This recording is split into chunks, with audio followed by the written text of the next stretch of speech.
Assalamualaikum warahmatullahi wabarakatuh.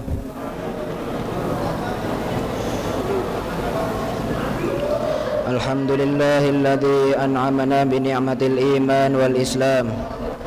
Wassalatu wassalamu ala Muhammad wa ala alihi wa ashabihi ajma'in. Asyhadu an la ilaha illallah wa asyhadu anna Muhammadan amma ba'du.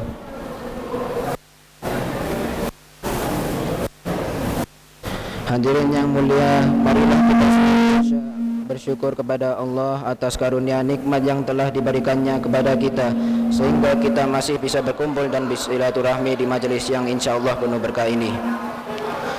Salawat serta salam tentu sangat penting kita aturkan kepada baginda Nabi Muhammad SAW, keluarga dan para sahabatnya yang mulia.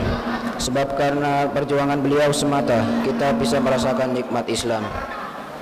Dalam momen yang berbahagia ini, marilah kita bersama-sama merenungkan makna mendalam dari sebuah ibadah yang seringkali menjadi rutinitas harian kita, yaitu sholat. Semoga kita semua dapat menjadikan sholat sebagai sarana mendekatkan diri kepada Allah, bukan sekedar formalitas yang dilakukan tanpa pemahaman yang mendalam.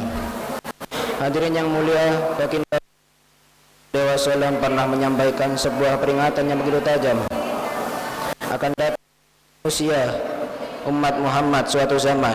Banyak orang merasakan dirinya sholat, padahal mereka sebenarnya tidak sholat. Hadis riwayat Ahmad.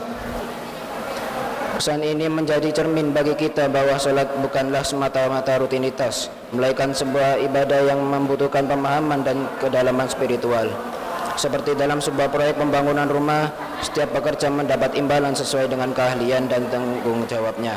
Begitu pula dalam sholat, kita harus menjadi ahli sholat yang tidak hanya menjalankannya secara fisik, tetapi juga memahami makna dan syarat-syarat yang menjadikan sholat kita diterima oleh Allah. Dalam Al-Quran, Allah Subhanahu Wa Taala menegaskan, Ya ayyuhalladzina amanu la taqrabus sholata wa antum sukara hatta ta'lamu ma taqulun. Wahai orang-orang yang beriman, janganlah mendekati sholat sedangkan kamu dalam keadaan mabuk sampai kamu sadar akan apa yang kamu ucapkan. Quran Surah An-Nisa ayat 43. Hadirin yang mulia, ayat tersebut sesungguhnya menyoroti pentingnya pemahaman dalam sholat dan kesadaran akan setiap ungkapan yang kita ucapkan. Oleh karena itu, marilah kita menjadi seperti seorang arsitek dalam sholat. Maksudnya, kita tidak hanya menghafal gerakan dan bacaan sholat, tetapi juga memahami esensi sholat sebagai sarana mendekatkan diri kepada Allah. Setiap gerakan dalam sholat memiliki makna yang mendalam. Pemahaman inilah yang akan sebagai ahli sholat, mari kita tingkatkan pengetahuan kita tentang bacaan, syarat-syarat sahnya sholat, makna dan tujuan dari setiap gerakan dalam sholat. Sholat bukan hanya kewajiban, melainkan juga kesempatan untuk memperdalam hubungan kita dengan Allah. Dengan memahami esensi sholat, kita akan mendapatkan iman. Semoga kita semua dapat menjadi ahli dalam pemahamannya, sehingga setiap sholat yang kita laksanakan benar-benar menjadi sarana diri kepada Allah.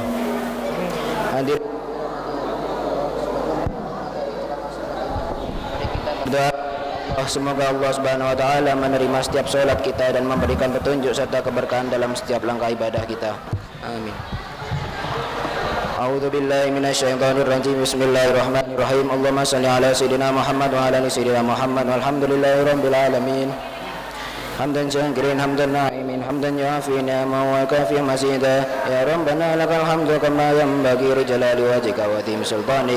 Allahumma ighfir lana dhunubana li walidayya warhamhuma kama rabbayana shighara. Allahumma inna nas'aluka al-huda wa tuqa wal afwa wal ghina. Allahumma inna nas'aluka al-afwa wal afiyah fid din wa dunya wal akhirah. Allahumma nawwir qulubana bi nuri hidayatika kama nawwartal arda bi nuri syamsika wa qamarika abadan bi rahmatika ya arhamar rahimin. Rabbana ighfir lana ولإخواننا الذين سبقونا بالإيمان ولا تجعل في قلوبنا غلا للذين آمنوا ربنا إنك رؤوف رحيم. ربنا ظلمنا أنفسنا ولم تغفر لنا وترحمنا لنكونن من الخاسرين. ربنا آتنا في الدنيا حسنة وفي الآخرة حسنة وقنا عذاب النار. Sallallahu ala sayyidina Muhammad wa ala alihi wa sahbihi wa sallam. Subhana rabbika rabbil izzati amma yasifun wa salamun alal mursalin walhamdulillahi rabbil alamin. Al-Fatihah.